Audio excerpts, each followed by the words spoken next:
All right, so we're taking a look at the solutions to 5.2 number 3. Hopefully you've worked these through before you look at these solutions.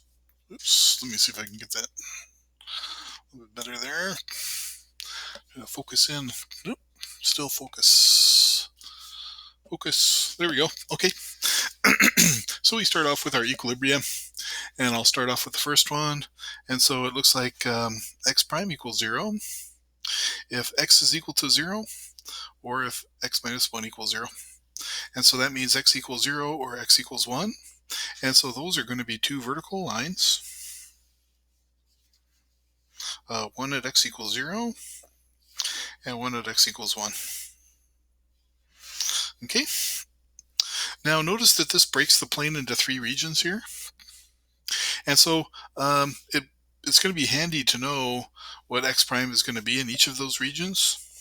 So this is where I was talking about things get a little bit more complicated than what we did before. So let's take a look at what happens to x times x minus 1 in each of these regions that's broken at x equals 0 and x equals 1. So I'll just plug numbers in each of these regions to see what I get. So if x is less than 0, right, then x is negative and x minus 1 is negative. Therefore, negative times negative will be a positive.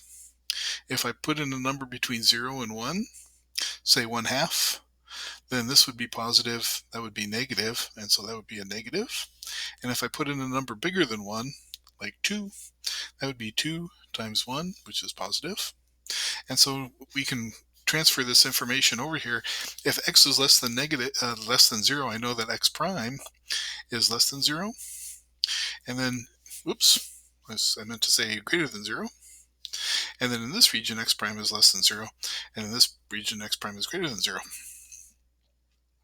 Good.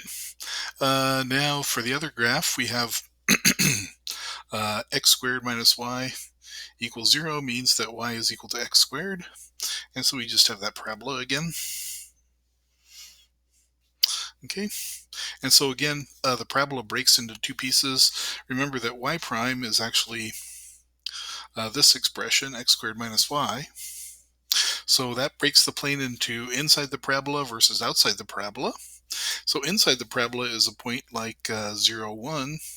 So if you put that point into your derivative, you get 0 minus 1. So y prime is negative inside the parabola. And so it would be positive outside the parabola. And along the parabola, we have y prime equals 0. Good. All right, now we're ready to do all of our analysis. We've got an equilibrium solution here, an equilibrium solution here. So let's maybe draw the lines now, the arrows along the lines. So in this arrow, or this line is inside, well, just as a reminder, this line is where x prime is equal to 0. So therefore, we're just going up or down. Inside the parabola, y prime is negative, so that means we're going down. Okay, in this region, again, x prime is 0 along the line, and then but y prime is now positive. Okay, similarly for this line, we would get the same motion, right? And inside the parabola, it's going down.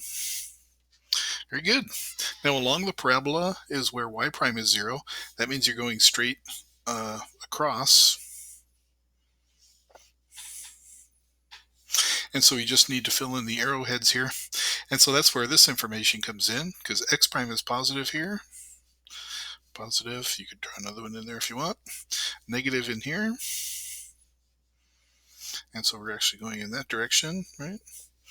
Positive. Oop, at the origin where we're 0, 0, right? That's so I really shouldn't put the arrow through the origin there. Good. All right. And so that's all the behavior so far. Good. So, by the way, when you're doing other points, for example, what happens if a point is down here somewhere? What's the general behavior? Well, the general behavior is going to be x prime is positive, and then y prime is also positive. And so things are going to be moving up and to the right, right? What's going to be happening if you're landing in this region somewhere? Well, x prime is negative, And then y prime is still positive outside the parabola. So what does that mean? That means you're going down, or sorry, you're going to the left and up. So it looks like things are heading towards this equilibrium solution, right? And then what happens if you're in this region here? Actually, this region here would be the right way to go there. That would be where y prime is positive still, but x prime is also positive. And so these solutions are going up and to the right again. So they're just leaving the whole situation. Okay. How about we'll just pick one more region. How about this region right here? What's happening in this region? Well, x prime is negative and y prime is negative. So what does that mean? That means you're going down and to the left, down and to the left.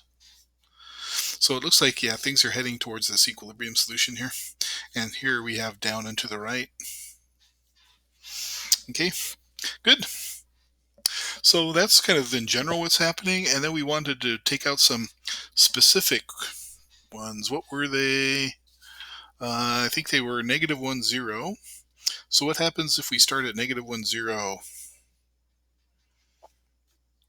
Well, it looks like we're going to be moving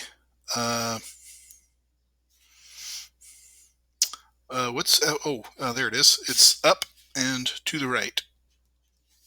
But then notice that we're going to be coming in, we're going to cross the parabola. And so at that point, we're going to be going down and to the right here. And so it looks like we're going to be coming towards the origin.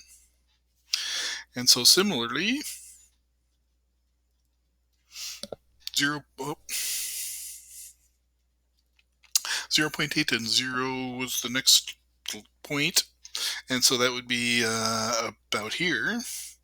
And so it looks like that solution is going generally this way. And so I kind of expect it to hit that origin again. Okay, and then the last one would be the 0.13. And so this is, let's see, this is 1, 1 here, right? Oop. And this is 0, 0. So 1, 3 would start us way up here somewhere. But that does put us on the line here where x prime is equal to 0. And so in this case, we're going straight down to the 0.11. Okay, so it looks like these 2 points are heading towards, going towards the origin. And this one is going to the equilibrium 1, 1. Good. And so that is 5.2 number 3. Okay, I'll stop here and we'll do another quick video for the last one.